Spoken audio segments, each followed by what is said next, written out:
There are lots of things to learn when you are taking a Disney cruise, and one of those is how the process of checking in online works.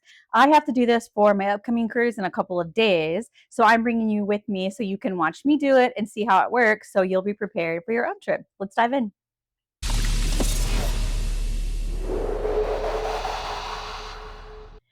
Hi, I'm Shannon from wdwprepschool.com, and usually I'm here talking to you about things at Disney World, but sometimes Disney Cruise, because I do go on about 1 to 2 per year, and this one will be my 10th cruise. So I've been through this process a lot, and I thought it would be helpful to show you how it works.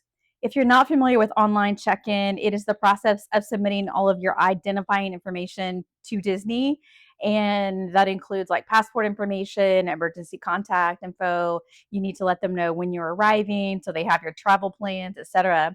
Your cruise has to be paid off before you do the online check-in, and at the end of the process, you should have a port arrival form and be ready to board. When you can do your online check-in varies depending on how many cruises you've been on. You can find the exact date in your DCL reservation information when you log in, but the dates are based on your cruise date. First time cruisers, 30 days before. Silver, 33 days. Gold, 35 days. That's me. I'll be platinum after the next one. Platinum, 38 days. And pearl is 40 days. The time that this opens is midnight Eastern time on your check-in day. So a lot of people who want to do it as soon as possible will stay at the night before. So if it says November 1st, like in my case, I can actually do it on October 31st at night because of my time zone. The earlier you check in, the earlier your port arrival time. You can finish the process in more than one session if you need to, and you can do it all the way up until the day before your cruise, although I don't recommend that because you need to make sure you submit it and get the information reviewed and approved. So today is October 29th, 2025. My official check-in date is November 1st. So what I'm doing today is I am making sure I have everything I need before my check-in window actually opens up. There are several things that you need, and I actually keep a lot of stuff gathered in an album just so I have it on the online check-in time so I can easily pull them from like the same folder. The first thing that you need is photos of everybody's passports. Now, the easiest way for to do this, you can use your camera if you want, but I use the Notes app on my iPhone because it makes a great document scanner, and then you can also from there export it as PDF. So I just find that really easy, and I tend to keep PDFs of our passports in my album of documents that I have beforehand. You also need to have emergency contact info that you can submit in the online check-in process. So if you need to track down any phone numbers, anything like that, now is a good time to do it. You will need the credit card information to use for onboard charges, your travel plans before and after your cruise. That's one of the things I have to do as soon as I get done recording this is to go look up our flight information so that I'll have that ready for check-in. And then lastly, you need a photo of each person that looks a lot like your passport photo, but isn't your passport photo. The requirements are very similar, but it has to be separate and unique. You can take this with your cell phone as long as you're able to meet the requirements when taking it on your cell phone.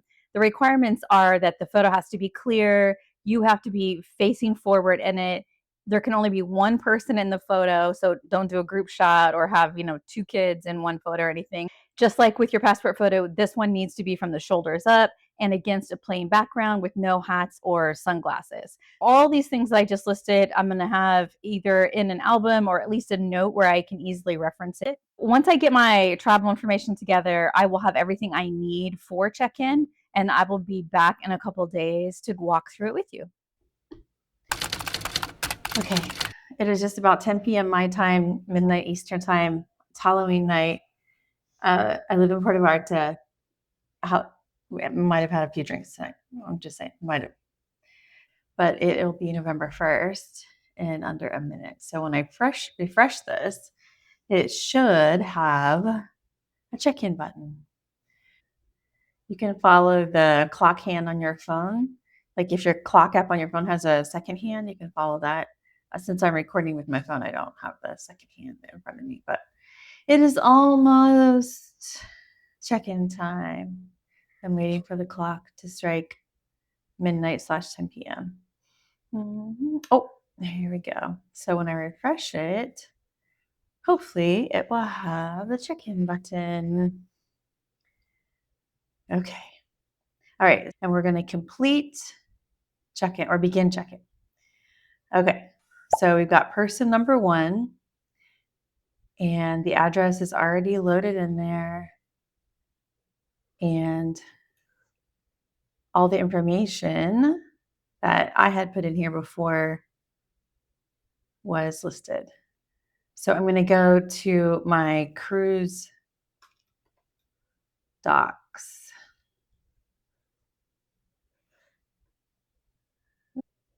Okay. So there's my passport, and it automatically detected all the information. And then the security photo, which is the photo of me that is not in any way flattering, but it works because I've used it every single time. So it says, do make it color, no filter, shoulders up, face clearly visible, only one person. Do not use a citizenship ID like a passport photo, no hat, no object on your head, no sunglasses, no other people, which is why I already said. I will not be pregnant during this trip or on any future trips. Thank you for asking. Okay, so if you want to use my passport, here is some information. So that's here. And now I have to use the passport and the photo as well. Okay, no pregnant. All right. So far it's just passport pictures and individual pictures. And then now it is onboard credit. So what credit card number are we going to use? There we go. And it's going to apply to both guests, one credit card, but you could do separate if you wanted to. Okay, let's see what else it wants to know about us tonight. Okay, now it says, what are your travel plans? Are you flying? Yes, both ways. It wants the flight hours. I'm just going to go one segment. Okay.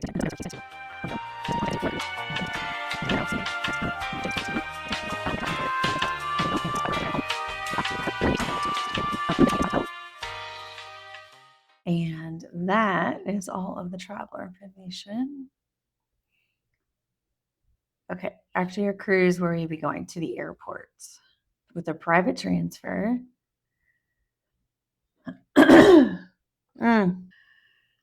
Okay. Select a time period that reflects when you will arrive at the cruise terminal. So now I can just pick the earliest time, which is noon, but you can see they go through 2:45. And I assume that the people that checked in before me are going to get times that are a little bit earlier. So noon is what I'm choosing. And it says that I'm almost done with the steps.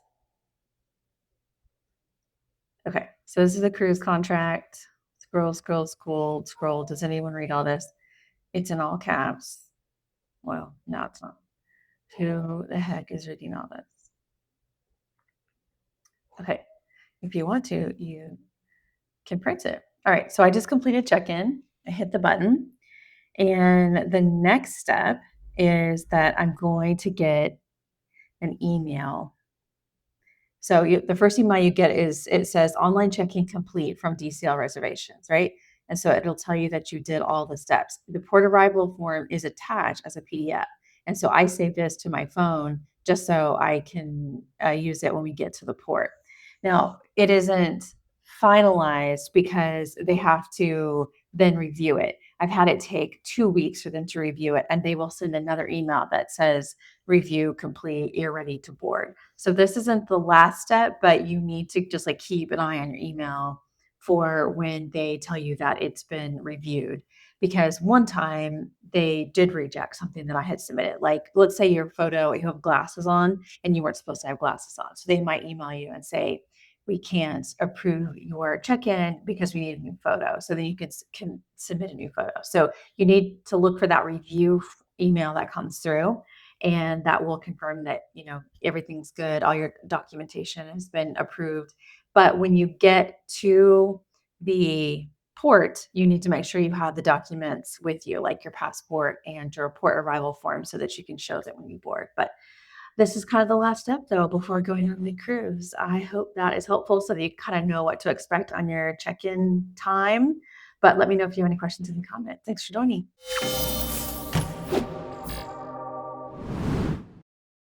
I'm being so slow with this. I'm gonna have to edit the hell out of this video.